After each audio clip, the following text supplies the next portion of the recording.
Assalamualaikum warahmatullahi wabarakatuh, Sobat Jendela Mistis dimanapun kalian berada. Bagaimana kabar kalian?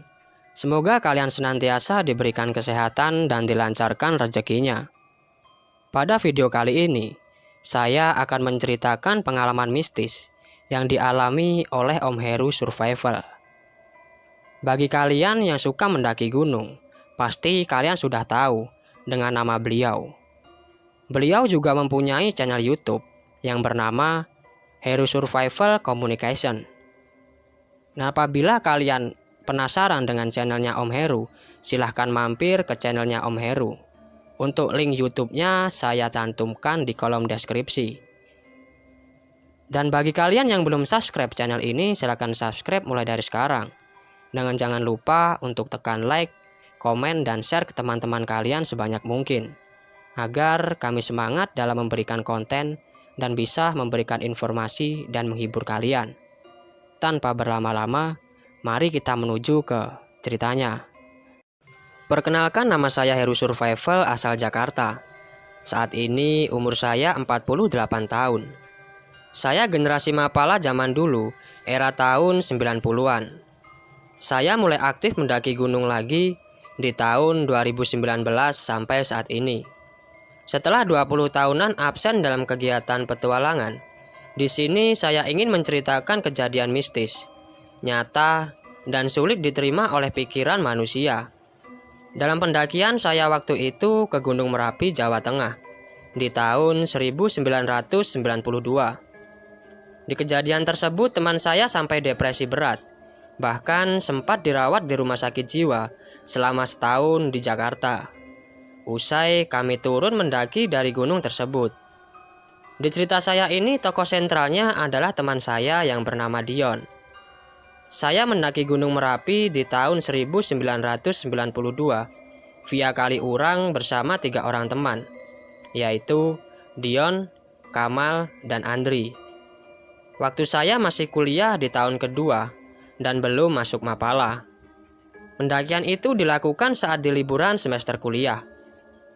Waktu saya mendaki, bebarengan dari pendaki Jogja dan Boyolali.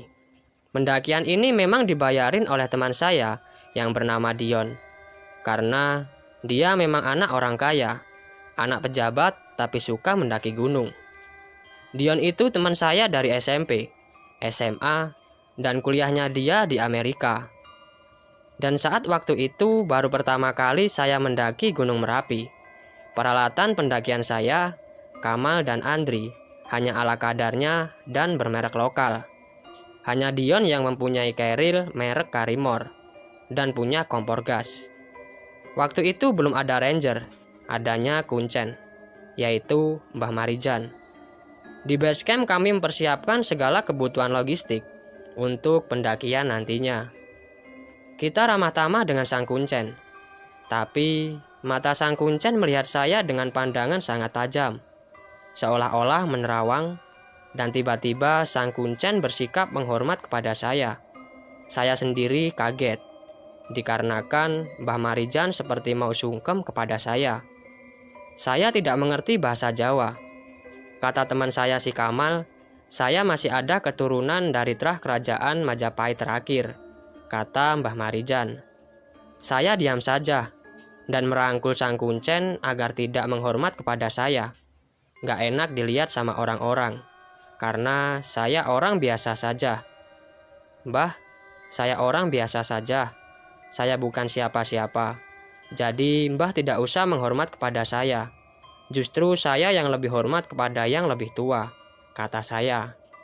Oh iya, Mbah Marijan tidak bisa berbahasa Indonesia. Dia hanya bisa berbahasa Jawa dengan logat yang sangat kental dan halus tutur bahasanya. Semua pembicaraan Mbah Marijan kepada saya dan teman-teman diterjemahkan oleh Kamal, teman saya yang memang orang Jawa Tulen. Beda dengan saya, walaupun almarhum ibu saya orang Jawa asli, tapi saya lahir di kota Purwokerto dan besar di Jakarta. Jadi tidak bisa berbahasa Jawa.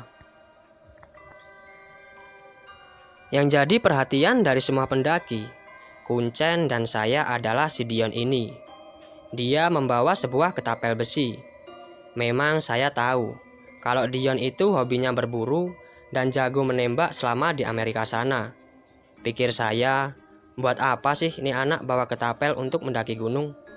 Sang Kuncen mengatakan, lebih baik mendaki pada pagi hari, jangan malam ini. Tapi si Dion bersikeras, kenapa nggak naik malam ini aja? Kan kita nyampe pasti dapat sunrise. Gunungnya nggak seberapa tinggi ini.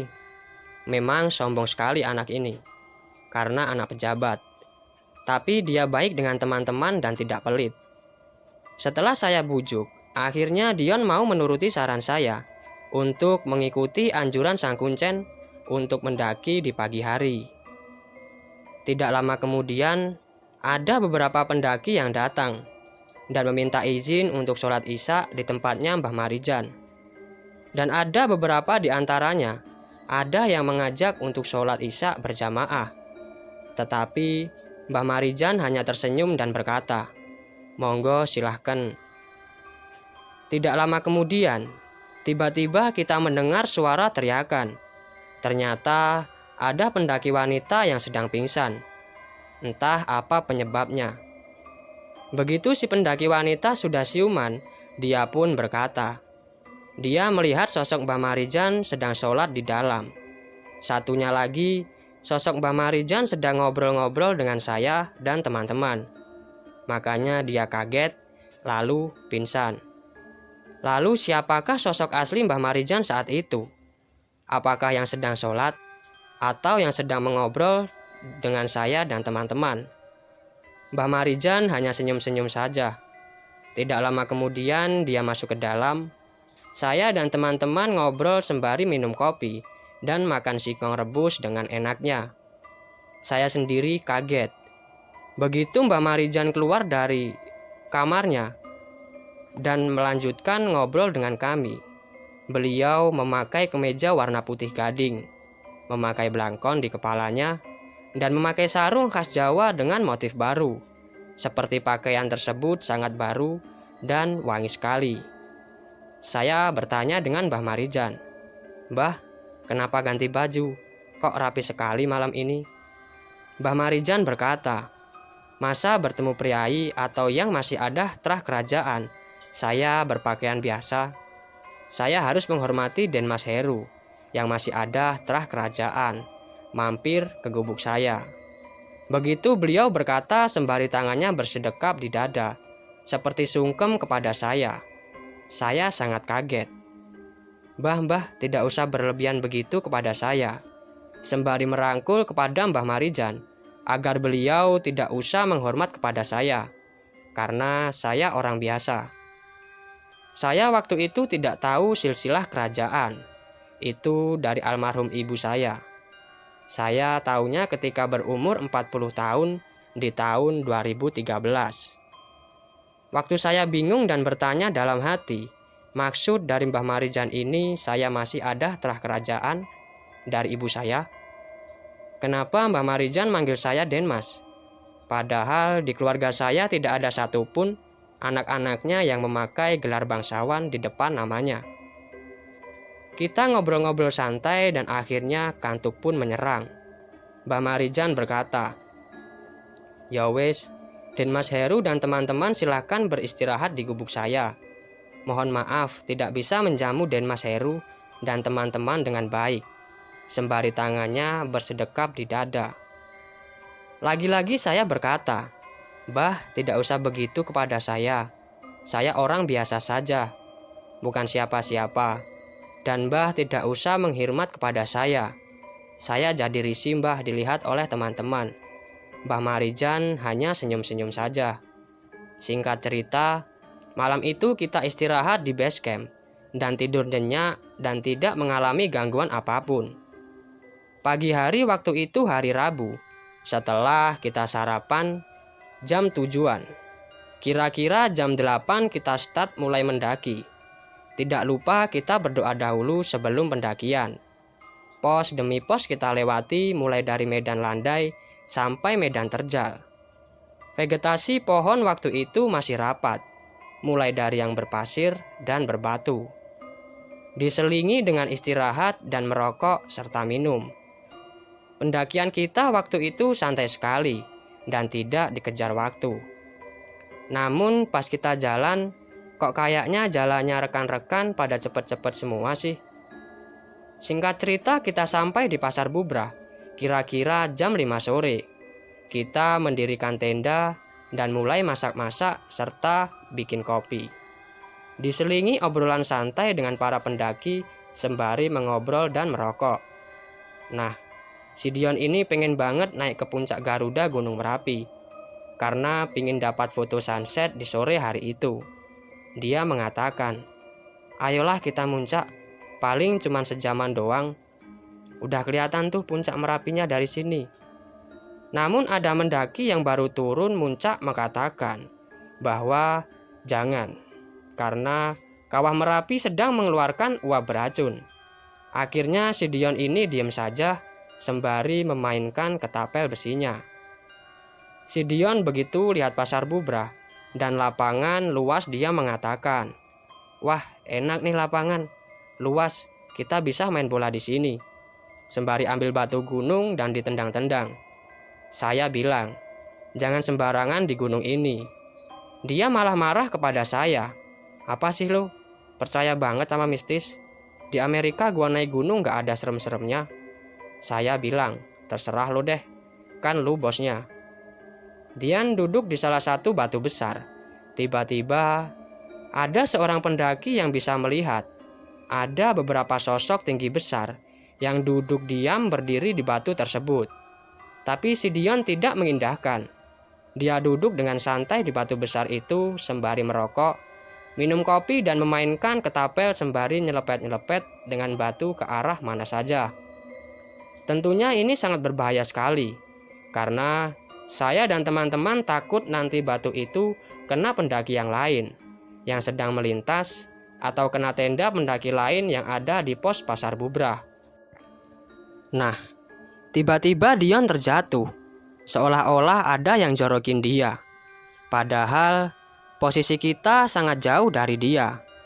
Dia marah-marah, "Lo ya yang jorokin gue." Sampai menyumpah pakai bahasa kebun binatang. Sontak kita semua keheranan dan menggelengkan kepala atas sikap sombongnya itu. Maghrib pun tiba. Kita sholat maghrib, tapi si Dion malah asik memainkan ketapelnya. Setelah sholat maghrib, kita ngobrol ngalor ngidul dan ketawa-ketawa seperti zaman dulu. Sembari makan malam yang enaknya disertai kopi yang sangat enak, seperti omelet, rendang, dan lain-lain. Pokoknya logistik kita komplit dan air cukup. Kita ngobrol-ngobrol kira-kira sampai jam 8 sampai 9 malam. Mata pun mulai mengantuk. Setelah pendakian yang melelahkan dari pagi sampai sore, itu dengan agak jalan cepat. Gak lama kemudian, tiba-tiba angin berhembus sangat kencang, tetapi tidak hujan. Saya dan teman-teman kaget melihat fenomena angin kencang di malam hari. Tapi yang saya bingung, ternyata si Dion tidak tidur. Saya tanya, "Kenapa nggak tidur, bos?" Dia bilang, "Gua nggak bisa tidur kalau belum ada binatang yang kena selepetan gua." Begitu katanya. Astagfirullah. Begitu saya ucapkan bersama teman-teman. Mendengar dia berkata begitu, banyak pendaki yang melihat tingkah laku tengilnya si Dion. Mereka mengatakan, "Mas, temannya itu belagu amat sih. Kalau ngomong bahasa Inggris mulu." Tapi ada juga pendaki cewek yang suka sama Dion karena sosoknya tinggi, ganteng, serta rambut gondrong sebahu, mirip dengan artis Bucek Dep. Akhirnya Dion tidur juga. Gak lama kemudian, dalam tidurnya dia mengigau dan menyekik lehernya sendiri. Dia teriak-teriak minta ampun, dan di sela-sela suara dia ada suara yang amat keras dan lantang. "Ngaleh, pergi kamu semua dari tempat saya. Kamu kurang ajar di sini. Saya mau anak ini tinggal di sini saja. Saya untuk menerima hukuman atas perbuatannya." Di dalam bahasa Jawa. Semua pendaki pada berdatangan ke tenda kita. Kita ramai-ramai untuk melepaskan cekikan lehernya tetapi tidak bisa. Akhirnya ada pendaki lawas yang namanya Mas Gatot yang bisa melepaskan cekikannya di lehernya Dion dengan membaca doa-doa dan jidatnya Dion ditempelkan batu. Entah batu apa namanya. Akhirnya nggak lama kemudian Dion tersadar dari kesurupannya setelah diminumkan air putih yang sudah didoakan oleh Mas Gatot. Nggak lama kemudian si Dion siuman, badannya keringetan. Padahal cuaca saat itu lagi dingin-dinginnya dan dikerubungi banyak orang. Dion bingung apa yang terjadi pada dirinya. Kenapa banyak orang pada berkerumun di tendanya? Bukannya bilang terima kasih tadi sudah ditolongi karena kesurupan. Si Dion malah marah-marah. Mana mungkin kesurupan, gua lagi tidur. Lo pada kebanyakan nonton film horor sih. Udah sana bubar. Gua jadi gerah dan keringetan nih. Kamal dan Andri nyakan orangnya di sini. Saya, Kamal dan Andri sempat mengobrol-ngobrol sebentar di luar tenda untuk evaluasi masalah kelakuan si Dion ini. Saya dan teman-teman merasa malu atas perbuatannya Dion di area Pasar Bubrah. Tapi mau bagaimana lagi? Biar bagaimanapun, dia yang membiayai perjalanan kita saat ini. Pas saya lihat ke dalam tenda, si Dion tertidur dengan pulas, bahkan sampai ngorok. Mungkin dia capek banget.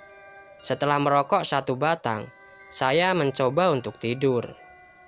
Tapi pas saya mau benar-benar tertidur, kira-kira jam 1-an, tiba-tiba ada suara gamelan.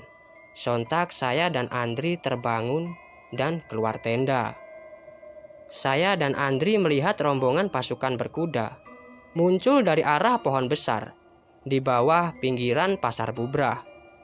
Pakaiannya seperti zaman kerajaan dulu, yang barisannya depan pemimpinnya memegang tombak, di tangan kanan sembari tangan kirinya menunjuk ke arah saya dan Andri. Entah apa yang diucapkan. Saya tidak mengerti. Dan kenapa saya bisa melihat? Setahu saya, dulu saya bisa melihat, tapi mata batin saya sudah ditutup oleh orang pintar. Saya hanya bisa menunduk sembari tangan memohon ampun, minta maaf di atas kepala. Rombongan pasukan berkuda itu banyak sekali, sepertinya ratusan orang. Ada yang membawa napan, sis kembang sembari tabur bunga di perjalanan. Ada juga yang membawa dupa. Saya merinding melihat kejadian itu dan keringat dingin. Sembari berdoa di dalam hati, mohon ampun kepada Allah dan memohon maaf kepada seluruh penghuni Gunung Merapi atas kelakuannya teman saya. Tidak lama setelah rombongan berkuda itu melewati tenda kita, gak lama kemudian si Dion kesurupan lagi. Kali ini dia tingkahnya seperti orang diborgol tangannya di belakang. Tiba-tiba lari keluar tenda sembari teriak-teriak. Yang saya dengar teriakannya, "Ampun, ampun, ampun Nyai, Nyai ampun." Gak lama kemudian, Mas Gatot keluar dari tenda dan mengejar si Dion dan berhasil ditangkap sampai berguling-guling di tanah. Energi kita benar-benar habis malam itu karena mengurusi si Dion kesurupan.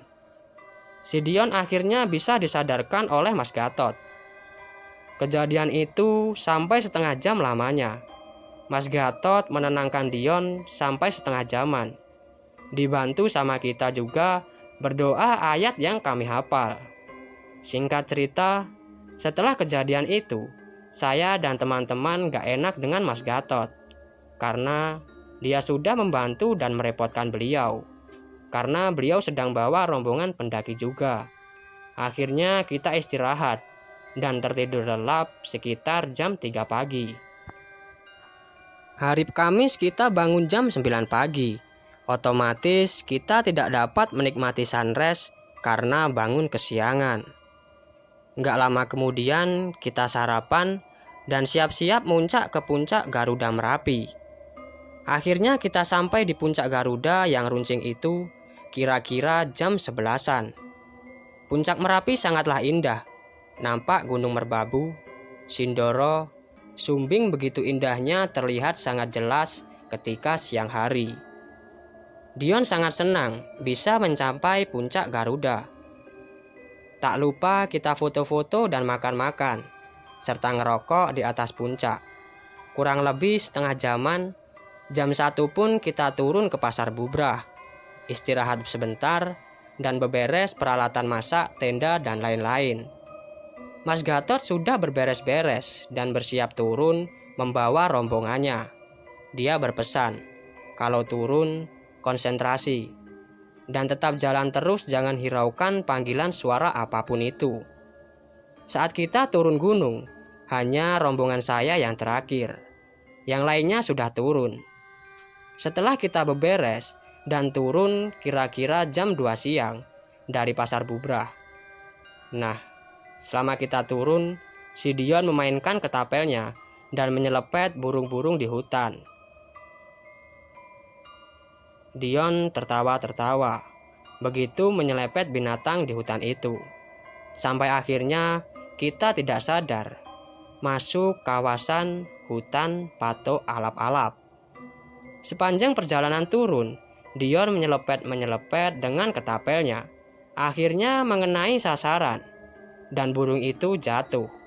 Saya juga bingung. Di hutan kok ada kerbau? Diselepet juga sama Dion. Saya marah dengan atas kelakuan si Dion itu. Saya bilang, lo cari burung.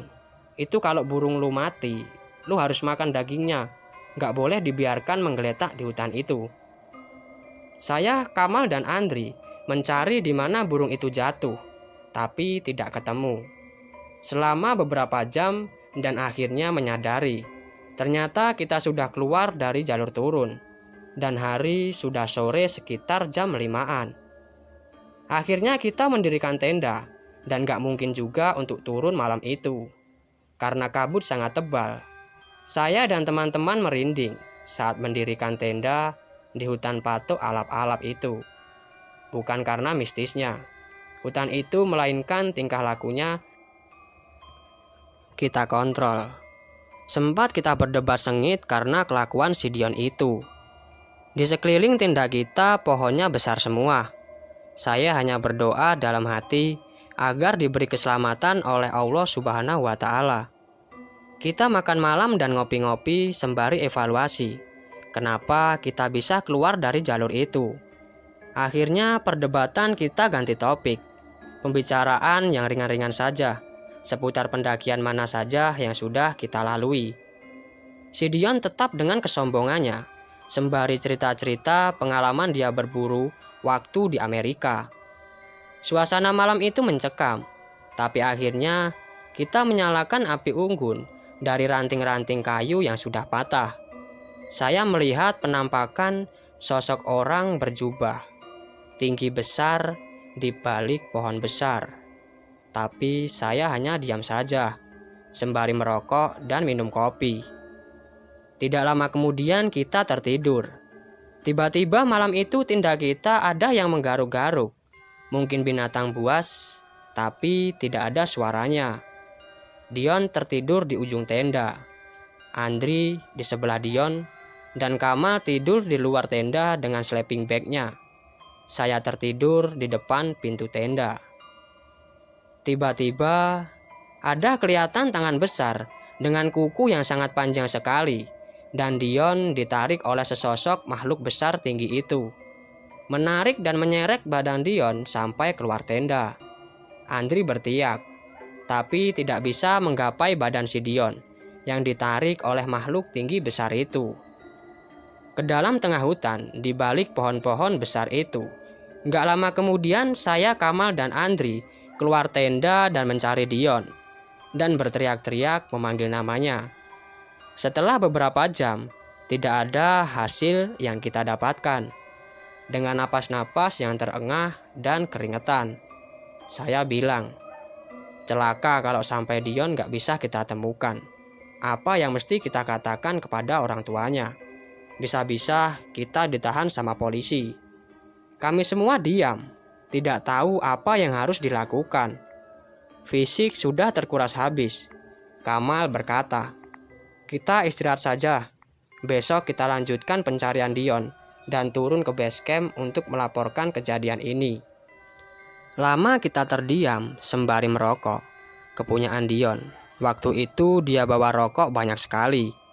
Tidak ada satu kata pun yang terucap dari saya dan teman-teman. Akhirnya Kamal dan Andri tidur masuk ke dalam tenda. Dan mereka tertidur. Saya mengumam di dalam hati. Ya Allah, cobaan apa lagi yang saya alami dengan teman-teman? Dan saya meminta maaf kepada Karuhun yang ada di gunung ini. Tiba-tiba ada anak kecil nyamperin saya telanjang dada dan pakai celana pendek. Dan di kalungnya ada ketapel. Anak kecil itu ternyata Gagu. Dia meminta sesuatu dan menunjuk saya. Saya kasih makanan, dia tidak mau. Gak lama kemudian, Andri bangun. Dan kaget juga melihat saya ngobrol dengan anak kecil itu. Anak kecil itu seperti mengajak saya dan Andri mengikutinya ke dalam hutan. Dia nunjuk-nunjuk ke arah bawah lembahan. Begitu saya senter dan nengok lagi ke arah anak kecil itu. Ternyata dia sudah tidak ada. Otomatis kita lari menuju ke arah tenda. Andri melanjutkan tidurnya. Pas saat saya mau tidur, tiba-tiba saya kebelet pengen buang air kecil. Begitu saya lihat arah pandangan saya, ke atas saya melihat orang tua bercaping memandangi saya. Sontak saya langsung terjatuh, saking kagetnya dan merinding ketakutan. Tiba-tiba orang tua bercaping itu turun dari atas pohon yang tinggi seperti melayang dan tidak bersuara pas kakinya menginjak tanah. Pas di muka saya, ternyata orang bertubuh besar dan kekar itu ada jenggotnya. Tapi sorot matanya teduh dan tersenyum kepada saya. Saya masih ketakutan kala itu. Saya berteriak membangunkan kedua teman saya. Tapi orang tua tersebut mengatakan, "Sudah, tidak usah membangunkan teman kamu. Kamu tidak perlu takut sama saya." Saya bertanya, "Nyuwun sewu, Bapak siapa ya?" Orang tua tersebut tersenyum dan menjawab, "Kamu tidak perlu tahu nama saya. Saya datang ke sini karena diutus oleh leluhur Denmas untuk menolong Denmas dan teman Denmas yang dibawa oleh penghuni hutan patok alap-alap ini. Mari ikut dengan saya, Denmas." Saya mengikuti langkah orang tua bercaping itu. Tidak lama saya melihat sebuah perkampungan yang dimana di tengah-tengahnya ada sebuah keramaian, seperti orang berkerumun dikelilingi api unggun. Di situ saya melihat Dion terikat di sebuah pohon dan dicambuk oleh seorang wanita berpakaian seperti orang kerajaan zaman dahulu. Saya berpikir, mungkin saya halusinasi atau bermimpi. Sontak saya langsung lari dan berteriak, "Tolong, jangan cambuk teman saya." Saya menghampiri Dion yang terikat di pohon tersebut. Tapi entah kenapa, ada energi yang sangat besar dan membuat saya terpental dan tidak bisa mendekati si Dion. Saya kembali lagi dan ingin membuka ikatan tali dengan pisau saya. Tapi pisau tidak sanggup memotong tali tersebut. Saya bertanya kepada orang tua bercaping itu, "Kenapa teman saya disiksa seperti itu, Mbah?" Orang tua bercaping itu mengatakan, "Teman kamu itu sombong, berbuat kurang ajar, dan menyakiti hewan-hewan yang ada di gunung ini. Karena semua hewan-hewan di sini peliharaannya Nyai Gandung Melati." Saya lihat Dion berteriak dan minta tolong ketika cambukan itu mengenai badannya. Saya memohon kepada orang tua bercaping itu untuk membebaskan si Dion dan memohon-mohon sembari mau sungkem kepada Mbah yang bercaping itu. Mbah bercaping itu seketika marah kepada saya. "Kenapa kamu peduli dengan teman kamu yang sombong itu, sedangkan dia tidak peduli denganmu? Biarin teman kamu ini menerima hukuman dari tempat ini. Kalau Denmas bukan keturunan dari Eyang, saya tidak akan menolong Denmas di sini." Saya tetap memohon dan meminta maaf untuk membebaskan si Dion. Akhirnya Mbah bercaping meluluskan permintaan saya dengan menghampiri putri yang sedang mencabuk si Dion. Terjadilah perdebatan yang cukup sengit antara si Mbah Bercaping dan si putri pemegang cambuk. Akhirnya putri tersebut membebaskan si Dion. Saya mengucapkan terima kasih kepada sang putri dan Mbah yang bercaping tadi. Saya mengucapkan terima kasih kepada sang putri dan Mbah Bercaping. Saya memapa si Dion yang sudah kesakitan dan minta tolong dan meminta maaf. Dion memeluk saya dan menangis. Saya mengatakan, udah, sudah selamat lo sekarang. Sayup-sayup saya mendengar suara azan subuh dari kejauhan. Begitu saya lihat ke belakang, perkampungan yang ramai sudah tidak ada orang sama sekali. Ternyata setelah saya melihat sekeliling saya berada di lembahan jurang kira-kira dalamnya 50 meteran. Saya berteriak memanggil kedua teman saya, si Andri dan Kamal. Tapi tidak ada jawaban.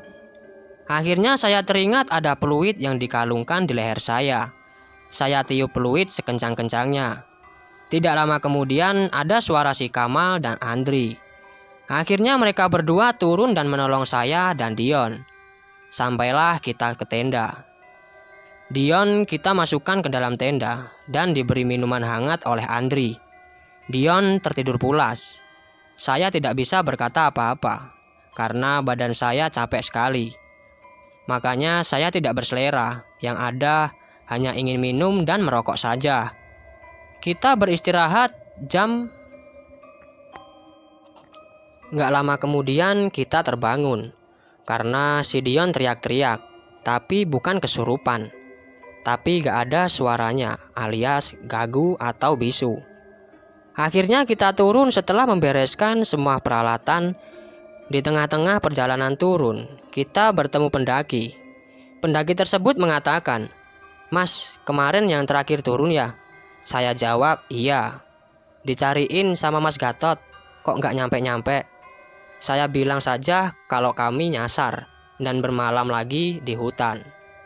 Singkat cerita, saya sampai di base camp kira-kira jam 9 atau 10 pagi. Mbak Marijan melihat keadaan si Dion langsung tertunduk lemas. Dia menanyakan kepada saya, kenapa hal ini bisa terjadi. Saya cerita dari awal sampai akhir, apa yang kita alami di hutan patok alap-alap tersebut. Sementara itu si Dion sedang makan dengan lahapnya di base camp. Tiba-tiba dia berteriak ketika melihat rombongan anak-anak kecil pada main ketapel. Dion nunjuk-nunjuk dengan muka ekspresi yang sangat takut dan tangan yang menggigil. Padahal cuaca menjelang siang, tapi bukannya hipotermia maupun kerasukan. Dion hanya menyebutkan nama kita saja, yang lainnya tidak ada suaranya, alias gaguk. Akhirnya kita memutuskan pulang ke Jakarta hari itu juga, yaitu di hari Jumat. Kita naik kereta api, tiba di Jakarta dan pulang ke rumah masing-masing dengan selamat. Gak selang beberapa hari, kita dipanggil oleh orang tuanya Dion. Kenapa Dion tidak bisa berbicara? Saya ceritakan kejadian selama di pendakian gunung tersebut, mulai dari awal sampai akhir. Orang tuanya tidak percaya. Akhirnya saya dan teman-teman pulang ke rumah. Lama tidak terdengar kabar si Dion, sampai akhirnya saya mendengar bahwa Dion dirawat di rumah sakit jiwa. Karena orang tuanya menyangka anaknya jadi gila dan sering teriak-teriak di malam hari. Saya dan teman-teman mendatangi rumah sakit jiwa tersebut dan menemui Dion. Ada yang aneh. Ketika si Dion buka bajunya, minta digarukin punggungnya yang gatal. Saya melihat punggungnya penuh dengan baretan kayak seperti cakar dan beset-beset. Saya mengobrol dengan familinya Dion. Ternyata selama ini keluarga si Dion telah berobat ke beberapa orang pintar. Tapi Dion tak kunjung sembuh dari penyakit gagunya itu. Sampai akhirnya dirawat di rumah sakit jiwa di Jakarta. Akhirnya saya menemukan akal bagaimana caranya bisa menghubungi Mas Gatot, yang waktu itu pernah mengobati si Dion pas dia kerasukan. Nah, sebetulnya saya dapat nomor telepon Mas Gatot dan saya menceritakan bekas cambukan di punggungnya Dion itu. Mas Gatot mengatakan, tidak bisa menjawab sekarang, mungkin besok atau lusa. Akhirnya Mas Gatot menelpon saya lagi dan mengatakan, kalau bisa tiap seminggu sekali atau 2 minggu sekali adakan selawatan di rumahnya. Undang anak yatim sampai 40 orang. Setelah pengajian Mas Gatot mengatakan saya harus mengecek punggungnya Dion. Kalau beset di punggungnya hilang satu persatu. Mudah-mudahan Dion bisa normal seperti sedia kala. Proses kesembuhan Dion hampir setengah tahun lamanya. Selama proses penyembuhan itu, Dion juga dibantu oleh omnya dengan metode pengobatan air kelapa muda. Singkat cerita, setelah bekas-bekas cambukan di punggungnya menghilang, Dion bisa berbicara normal kembali. Dan saya dan teman-teman datang mengunjungi Dion ke rumahnya dan mengobrol dengan Dion serta orang tuanya. Akhirnya orang tuanya berterima kasih kepada kita yang telah menolong anaknya dan meminta maaf kepada kita karena tidak mengajarkan anaknya tentang etika dan tata krama. Karena dibalik kesuksesan karirnya, tapi gagal mendidik anak dengan sopan santun.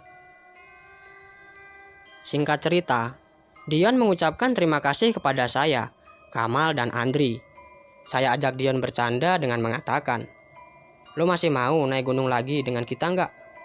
Dion mengatakan masih mau naik gunung dengan kita, kecuali satu gunung yang dia tidak mau